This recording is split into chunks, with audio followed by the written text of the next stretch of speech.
नमस्कार, news one India देख रहे हैं आप। मैं हूं आपके साथ कोमल गंगवार। बड़ी खबर के साथ शुरुआत करेंगे तो थोड़ी देर में पीएम नरेंद्र मोदी वाराणसी के कोरोना वॉरियर से संवाद करेंगे। वाराणसी के चिकित्सकों और पैरामेडिकल स्टाफ से चर्चा करेंगे।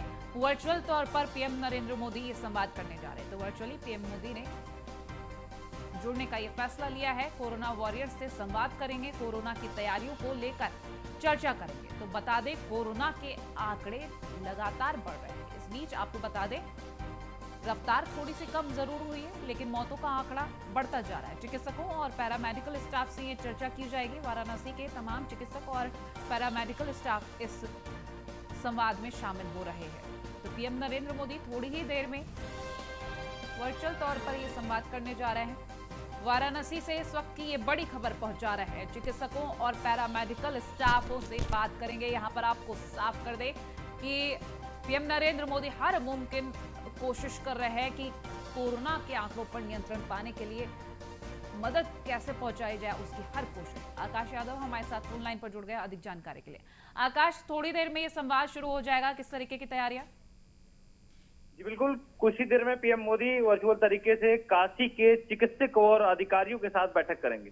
ये बैठक मुख्य तौर पर माना जा रहा है कि काशी में से काफी प्रसन्न है, क्योंकि लगातार कोरोना का प्रकोप लगातार बनारस में बढ़ रहा था, लेकिन जिला प्रशासन और डॉक्टरों की सूझबूझ से कोरोना पर काबू पा लिया गया है। हालांकि ये बैठक काफी सुखद होगा, क्योंकि पीएम मोदी प्रसन्न है। और उसके साथ साथ बताया जा रहा है कि यहाँ के व्यापारियों से भी पीएम मोदी बात कर सकते हैं, लेकिन ऐसा कुछ भी क्लियर नहीं आ रहा। लेकिन ये निश्चित तौर पे व्यापारियों से भी खुश है, क्योंकि पीएम मोदी ने लगातार सराहना किया काशी के व्यापारियों को, क्योंकि सही समय पे इन्होंने लॉकडाउन का पालन करते हुए जिला प्रशासन का सहयोग किया। चूंकि आकाश, पीएम नरेंद्र मोदी का संसदीय क्षेत्र भी है, और साथ ही अगर हम बात कर रहे हैं व्यापारियों को लेकर, तो व्यापारियों की तरफ से हर जगह देखा गया है कि एक अच्छा कदम उठाया गया, क्योंकि दुकानें बंद की गई और कोरोना को रोकने में उन्होंने जो अपना योगदान दिया वो काबिल तारीफ है। जी बिल्कुल कोमल साहब, आपने सही कहा कि यहाँ काशी के सांसद खुद पीएम मोदी। हालांकि पीएम मोदी ने अपील भी किया था कि कोरोना से जंग जीतनी है तो 2 गज दूरी और मास्क जरूरी लगाना होगा। उसके साथ साथ व्यापारी ने खुद ये पहल किया कि काशी में जिस तरह से कोरोना का प्रकोप बढ़ रहा है, हालांकि ये निश्चित कदम जिला प्रशासन से मिलकर उन्होंने लॉकडाउन सहमति से उठाई। अभी तक लॉकडाउन चल रहा है। व्यापारी भी खुश हैं, क्योंकि कोरोना का रफ्तार कम हुआ है। हालांकि पीएम मोदी से आज वर्चुअल संवाद में देखिए क्या निकल के आता। हालांकि तीसरी लहर भी बताई जा रही है, तीसरी लहर की भी तैयारी पीएम मोदी खुद जानेंगे अधिकारियों से। ठीक है, चलिए, बहुत शुक्रिया आकाश तमाम अपडेट्स हम तक पहुंचाने के लिए। तो PM Narendra Modi corona warriors से संवाद करने जा रहे हैं थोड़ी देर में। रायबरेली से खबर, कोरोना काल की नाकामी छिपाने में जुटा है प्रशासन। गंगा घाटों के पास रेत में दफन है कई शव। दफन शवों से कफन हटवा रहा है जिला प्रशासन। बड़ा सवाल, आखिर क्यों हटवाए जा रहे हैं ये कफन और तख्तियां? प्रशासन पर शवों की संख्या छिपाने का भी आरोप है। स्थानीय लोगों के मुताबिक गंगा घाटों पर सैकड़ों शव दफन है। एसडीएम बता रहे हैं कि 20-25 शव ही दफन है, लेकिन अनुमान लगाया जा रहा है काफी ज्यादा शव है। और अब सवाल ये खड़ा हो रहा है कि आखिर क्यों इन शवों से कफन और तख्तियां हटाई जा रही हैं। तस्वीरें भी आपको दिखा रहे हैं हम। तो कोरोना काल की नाकामी छिपाने में किस तरीके से प्रयास किए जा रहे हैं जिला प्रशासन की तरफ से, वो आप तक इस खबर के जरिए पहुंचा रहे हैं। लगभग कितने सौ यहाँ पे दफन होंगे? मेरे हिसाब से 20-25 तो होंगे बस। जो दफन क्या, उससे ये दफन बताए 3-4-5 तरह के होते हैं। एक तो बच्चे होते हैं, एक वो होते हैं जो ऐसा रोग जैसे कुष्ठ वगैरह हो गया है ना, कैंसर वगैरह हो गया। साधु संत होते हैं, कुछ गर्भवती महिलाएं होती हैं। ऐसा कोई भी वो नहीं है जो क्या कहते हैं, जो कोरोना का मरीज है उसका सब हम दफना देने हो या गंगा में बहा देने रहो। अच्छा, जो शासनिक गाइडलाइन आई है कि गंगा किनारे रेत पे दफन नहीं होंगे, तो मतलब उससे हटके है ये कि उसी में है? नहीं, शासन की जो गाइडलाइन आई है उसका हम पालन कर रहे हैं। अब फिलहाल तो ये पहले वाले सब हैं जो हम ये दफना दिए गए हैं। अब ऐसा कोई नहीं हो रहा। मतलब ये अभी के नहीं है? अभी के नहीं है। स्थानीय लोग तो वहाँ के जो नाविक ये यहाँ बता तो रहे हैं अभी इसी कोविड काल के ही सब? नहीं, उनका कहना मैं नहीं समझता, ये तो मेरी जानकारी में नहीं है। अच्छा, फिर उसके जो सिट्टी होती है या फिर जो उनका कफन होता है, वो सब नगर पंचायत द्वारा उठाया जा रहा है। ये जो मतलब साफ सफाई पूछते हैं क्या? हाँ, साफ सफाई की दृष्टि से, साफ सफाई की दृष्टि से सब कुछ किया जा रहा है। और अच्छा, लगभग कितने सौ यहाँ पे दफन होंगे? हटा ले रो बस।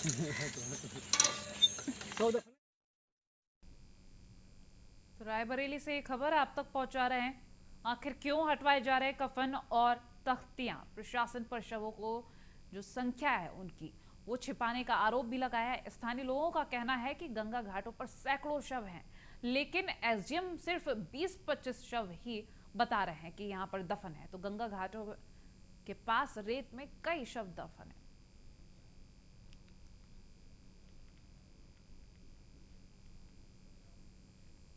तो आखिर ऐसा क्यों किया जा रहा है जब स्थानीय लोग कह रहे हैं कि सैकड़ों शव दफन हैं और एसडीएम कह रहे हैं 20-25 शव हैं, और ऊपर से उनके ऊपर से जो तख्तियां हैं और कफन भी हटाए जा रहे हैं। हमारे साथ अधिक जानकारी के लिए रोहित मिश्रा रायबरेली से जुड़ गए हैं लाइव। रोहित, आपसे जानेंगे कि क्या कारण है जो ये तख्तियां और कफन इन शवों से हटाया जा रहा है और संख्या भी सही नहीं बताई जा रही। जिस हिसाब से अगर लगातार देखा जाए रायबरेली के सभी घाटों में सैकड़ों की संख्या में रेतों में 100 दफन है। इसका खुद रियलिटी चेक न्यूज इंडिया ने ग्राउंड जीरो पे जाकर किया था, लेकिन लगातार प्रशासन शवों के आंकड़ों को छुपाने का खेल खेल रहा है। अगर बात की जाए तो कल डलमऊ गंगा घाट के पास भी सैकड़ों की संख्या में 100 रेत पे दफन थे, लेकिन जब एसडीएम साहब से बयान लिया गया तो उन्होंने पहले बातें छुपाते हुए 15 से 20 शव की ही पुष्टि की कि 15 से 20 शव ही यहाँ पे दफन है। लेकिन वहीं अगर दूसरी तरफ देखा जाए तो जिला प्रशासन द्वारा शव के आंकड़ों को किस तरह छुपाने खेल खेला गया कि नगर पंचायत द्वारा शवों के ऊपर जो उनका कफन होता है और टिक्तियां होती है उनको तक चोरी छुपे हटवाने का प्रयास किया गया, जो न्यूज इंडिया के कैमरे में कैद हो गया कि किस तरह से जिला प्रशासन आंकड़ों को छुपाने का खेल खेल रहा है ताकि वो चादर जो कफन है वो ना दिखाई पड़े, टिक्तियां ना दिखाई पड़े। इस तरह का जिला प्रशासन द्वारा अमानवीय कृत्य किया जा रहा है लगातार। और अगर बात किया तो इस पूरे मामले में अगर आला अधिकारियों का उनका वर्जन लेने का प्रयास किया जाए तो कोई भी आला अधिकारी का कैमरे पे बोलने को तैयार नहीं होता है। जिस हिसाब से जो है डलमऊ एसडीएम की बात किया, जब उनसे बात करने का प्रयास किया तो उन्होंने कैमरे पे बोलने से मना कर दिया गया। लेकिन जब उनकी स्टिंग बाइट हम लोगों ने प्रयास किया तो उन्होंने स्टिंग बाइट में खुलासा भी ये किया है कि जो निराश्रित और निर्धन लोगों के शव को अंत्येष्टि करने का जो बजट 5,000 रुपए सरकार दे रही है वो बजट जो है नहीं दिया जा रहा है। नहीं, बजट नहीं दिया जा रहा है तो क्या शवों से तख्तियां और कफन हटा लिए जाएंगे? क्या उनसे बजट पूरा हो जाएगा? जी बिल्कुल, सबसे बड़ा सवाल तो यही उठता है कि क्या तख्तियां और कफन हटाने से शव का आंकड़ा जो छुपा लिया जाएगा, ये एक बड़ा सवाल जरूर खड़ा करता है। बड़ा सवाल तो है ही और लापरवाही भी है, क्योंकि इस तरीके की गैर जिम्मेदाराना हरकत जो की जा रही प्रशासन की तरफ से, जो एग्जैक्ट आंकड़ा बताना चाहिए वो आंकड़ा छिपाया जा रहा है। स्थानीय लोग कह रहे हैं कि सैकड़ों शव हैं, लेकिन एसडीएम साहब कह रहे हैं सिर्फ 20-25 शव ही दफन किए गए हैं। जी बिल्कुल, ये वही डलमऊ का गंगा घाट है जहाँ पे अभी हाल ही में जिलाधिकारी वैभव श्रीवास्तव व सीडीओ अभिषेक गोयल निरीक्षण करने गए थे। वो केवल स्नान घाट का निरीक्षण करके लौट गए थे। और ये जो शव है वहां पे जहाँ पे जो कोरोना पॉजिटिव लोगों के शव के अंतिम संस्कार होता है उसी के चंद कदमों की दूरी पे ये सैकड़ों संख्या में शव दफन है, लेकिन उनको ये शव नहीं दिखाई पड़े। जब मीडिया ने इस खबर को दिखाया और प्रसारित किया उसके बाद जो है जिला प्रशासन नींद से जागा, लेकिन उसकी नींद इस तरह जागी कि अमानवीय कृत्य करने पर उतारू हो गया और बाकायदा जो शव थे उनके कफन और उनकी टिक्तियों को हटाने का काम शुरू कर दिया। तो इस तरह जिला प्रशासन का अमानवीय कृत्य देखने को मिला और किस तरह से वो आंकड़ों को छुपाने का क्या खेल खेल रहा है, ये दृश्य जो न्यूज इंडिया के कैमरे में कैद हुए हैं। ठीक है, चलिए, बहुत शुक्रिया तमाम अपडेट्स हम तक पहुंचाने के लिए। तो बड़ा सवाल, आखिर क्यों तख्तियां और कफन हटाया जा रहा है, इस तरीके की हरकत क्यों की जा रही है? प्रशासन पर शवों की संख्या छिपाने के आरोप लग रहे हैं। स्थानीय लोगों के मुताबिक गंगा घाटों पर सैकड़ों शव दफन है।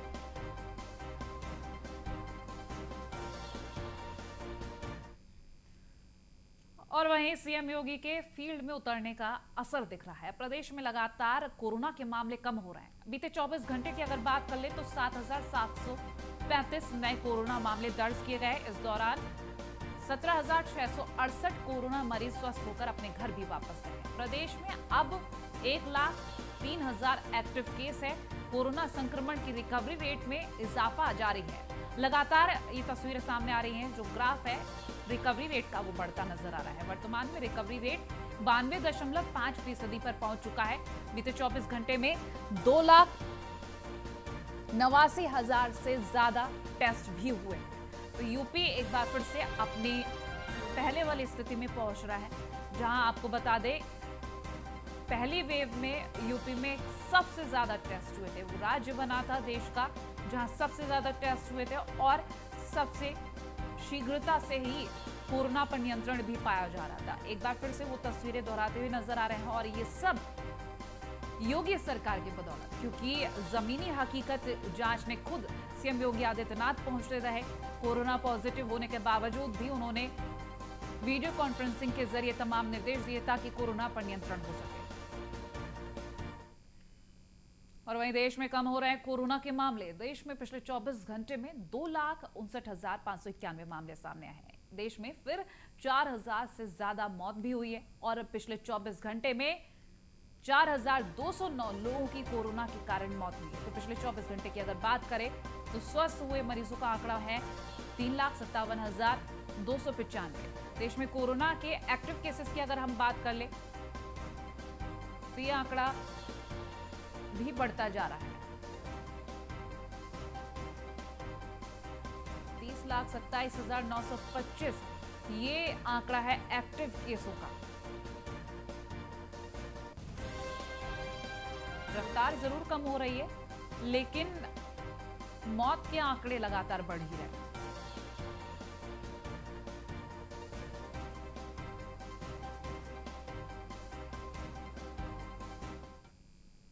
झांसी से खबर, मकान बनाने को लेकर खूनी संघर्ष देखने को मिला है। मारपीट में 6 लोग गंभीर रूप से घायल बताए जा रहे हैं और आपको ये भी बता दें कि घायलों को अस्पताल में इलाज के लिए भर्ती करा दिया गया है। मामले की जांच में फिलहाल पुलिस जुट चुकी है और ये मामला मौरानीपुर कोतवाली क्षेत्र के पठा गांव का बताया जा रहा है।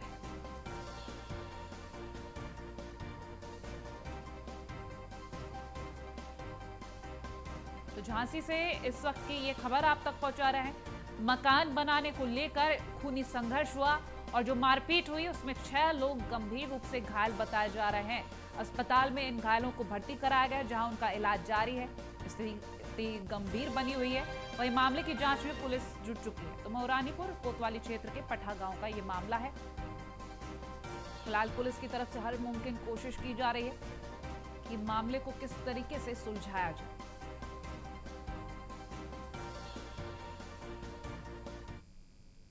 हमारे लगाना लई जमीन ठाकन की दुआए में माँ हमारी पहला इनकी शिवम वेद है इनकी बकरी लाई थी वो अग्गा है उन्होंने से ठाकन की ले ली। परिवार के ही लोग थे क्या? हैं?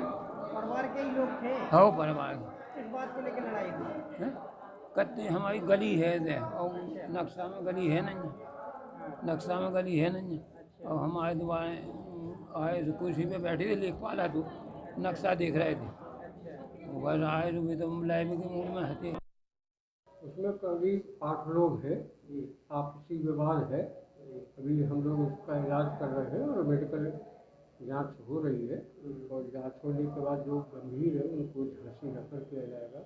उसमें 2 तो हमें लग रहा है तो निश्चित रूप से रेफर होंगे तो उनको देखते हैं अभी क्योंकि अभी तुरंत का क्या चल रहा है। हापुड़ में दरोगा और 2 पुलिसकर्मी सस्पेंड किए गए हैं। तीनों पर हथियार तस्कर को छोड़ने का आरोप लगा है। जांच के बाद एसपी ने इन्हें सस्पेंड किया है। सिंभावली थाने में तैनात है तीनों ही पुलिसकर्मी। तीनों पर हथियार तस्कर को छोड़ने का आरोप लगा है। सिंभावली थाने में तैनात थे तीनों ही पुलिसकर्मी।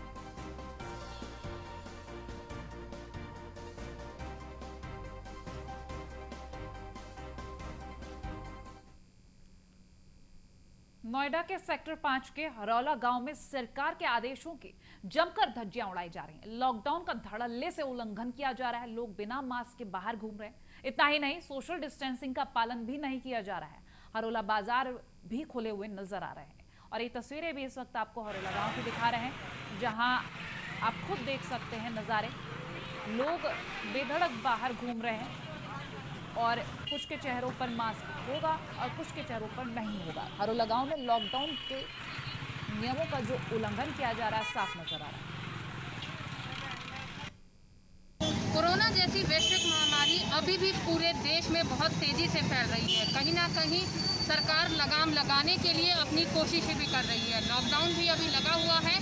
साथ ही अपील की जा रही है लोगों से कि जरूरी काम हो तो सभी घरों से बाहर निकले और अदरवाइज ना लिखे। लेकिन अभी हम हैं नोएडा के हरौला गांव में, जहां पर अगर आप देखेंगे तो यहाँ पर काफ़ी भीड़ होती हुई नजर आ रही है। अभी कुछ तस्वीरें हमने इन लोगों की ली है। यहाँ पर अगर हम बच्चों की बात करें या बड़ों की तो बिना मास्क के लोग यहाँ पर थे और लगातार ये जो तस्वीरें हैं बिल्कुल भीड़ भाड़ वाला ये एरिया है। सरकार ने स्पेशली बोला है कि सिर्फ ज़रूरी सेवाओं वाली दुकानें ही खोली जाएंगी, लेकिन अगर हम हरोला गांव में देखें तो यहाँ पर जो बास बल्ली की मार्केट है वो पूरी तरीके से पूरी खुली हुई है। लोग यहाँ पर ग्राहक भी आ रहे हैं। वहीं अगर हम फर्नीचर मार्केट की बात करें तो फर्नीचर मार्केट भी यहाँ पर पूरी तरीके से दुकानें खोली गई है, क्योंकि सरकार का आदेश था उसके अनुसार भी लोग नहीं मान रहे हैं, पालन नहीं कर रहे हैं, क्योंकि कोरोना जैसी वैश्विक महामारी को हराने के लिए हमें अपने घरों में रहना होगा, मास्क भी लगाने होंगे। लगातार सरकार अपील कर रही है कि घरों में भी रहें तो मास्क लगाएं, लेकिन यहाँ पर जो तस्वीरें आज हमने देखी हैं उसमें लोगों ने मास्क तक नहीं लगाया है। वहीं राशन के लिए जो लाइन लगी हुई है, यहाँ पर पहले कुछ तस्वीरें ऐसी थी कि लोग झुंड बनाकर इकट्ठा खड़े हुए थे, लेकिन मीडिया के आने के बाद लोगों को यहाँ पर 2 गज की दूरी सिखाई जा रही है, लाइन को प्रॉपर तरीके से लगवाया जा रहा है। लेकिन लोगों को खुद समझना होगा, क्योंकि कोरोना जैसी वैश्विक महामारी जो है सभी पर हावी होती हुई नज़र आ रही है, तो कहीं भी ना कहीं सरकार इसमें क्या करेगी, क्योंकि कहीं ना कहीं आम जनता को इस बात को समझना होगा कि हम अपनी सेफ्टी खुद ही करें। लेकिन यहाँ पर जो बहुत ज़्यादा भीड़ भाड़ है, ट्रैफिक भी बहुत ज़्यादा है, दुकानें भी खुली हुई है, लोग सभी तरीके से उल्लंघन करते हुए नजर आ रहे हैं। न्यूज़ 1 इंडिया से मैं प्रिया राणा, नोएडा। नोएडा प्राधिकरण के 2 अधिकारियों पर घोटाले का आरोप लगा है। दोनों अधिकारियों पर 12 करोड़ के घोटाले का आरोप लगा है। जमीन अधिग्रहण को लेकर फर्जीवाड़े का आरोप लगा है। किसान के मामले को कोर्ट में पेंडिंग बताकर ये मुआवजा दिलाया गया, जबकि हाईकोर्ट ने किसान की अपील को खारिज कर दिया था। विधिक अधिकारी सुशील भाटी की तहरीर पर मुकदमा दर्ज किया गया। सेक्टर 20 थाने में ये मुकदमा दर्ज किया गया है।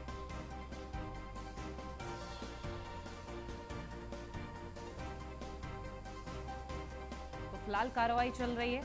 सेक्टर 20 थाने में मुकदमा दर्ज कर आगे पुलिस की तरफ से कार्रवाई की जा रही है। नोएडा प्राधिकरण के 2 अधिकारियों पर ये घोटाले का जो आरोप लगा है, दोनों ही अधिकारियों पर 12 करोड़ के घोटाले का आरोप लगा है। हाईकोर्ट ने पहले ही जो याचिका थी वो खारिज कर दी थी, लेकिन जमीन अधिग्रहण को लेकर ये फर्जीवाड़े का जो आरोप है इसको लेकर कार्रवाई चल रही। किसान के मामले को कोर्ट में पेंडिंग बताकर मुआवजा दिलाया था, जबकि हाईकोर्ट ने किसान की अपील को पहले ही खारिज कर दिया था।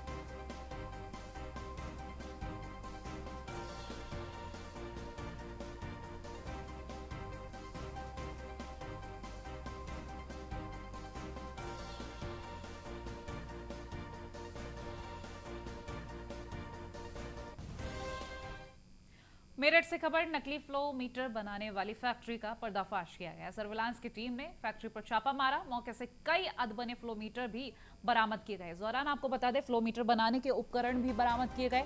पुलिस ने फैक्ट्री संचालक समेत 6 लोगों को गिरफ्तार किया है। तो मेरठ से ये खबर आप तक पहुंचा रहे हैं। अधबने फ्लो मीटर भी बरामद किए गए हैं, उपकरण भी बरामद किए गए हैं। ये तस्वीरें देखिए।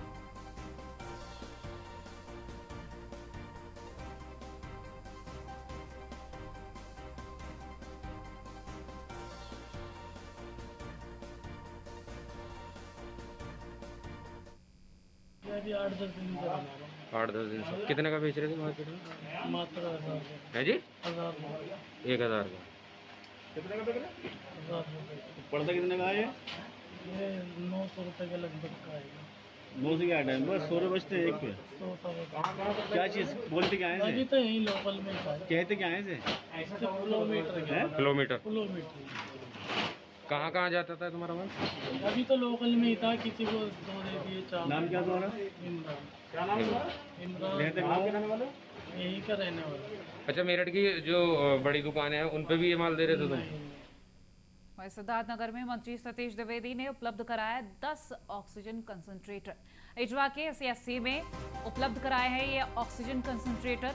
अब कोविड मरीजों को परेशानियां नहीं होंगी, तो मरीजों को हर संभव सुविधाएं उपलब्ध कराई जा रही है। CSC को जल्द 50 बेड का अस्पताल बनाया जाएगा। हर सुविधाओं से लैस होगा ये अस्पताल।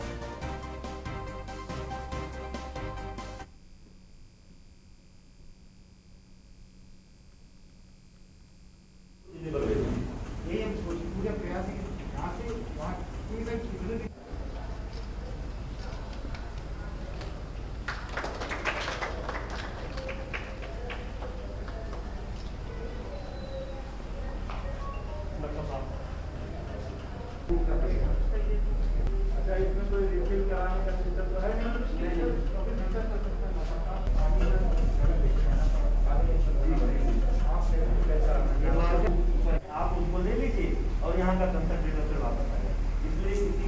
उसको जिले पर भेजेंगे। यही हम पूरा प्रयास है कि यहाँ से वहाँ कितने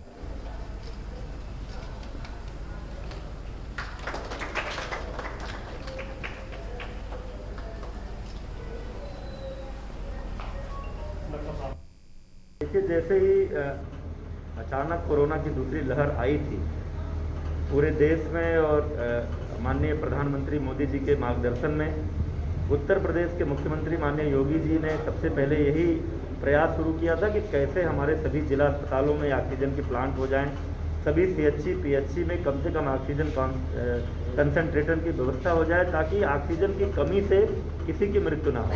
शहरी क्षेत्रों में इंतजाम पूरा हो गया था, ग्रामीण क्षेत्रों में थोड़ी इसकी कमी थी, लेकिन लगातार इस स्तर पर हम लोग कोशिश कर रहे हैं। मैंने अपनी विधायक निधि से 25 लाख रुपए की धनराशि अप्रैल के अंतिम सप्ताह में ही निर्गत की थी और जिलाधिकारी से अनुरोध किया था कि चूंकि हम लोगों के क्षेत्र के लोग बड़ी संख्या में जिला अस्पताल जाते हैं, इसलिए वहाँ के लिए भी और कुछ CHC इटवा और आसपास के PHC के लिए भी कंसंट्रेटर उसमें से उपलब्ध कराने को कहा था। फिलहाल बुलेटिन में इतना ही। खबरों के लिए देखते रहे News 1 इंडिया। नमस्कार।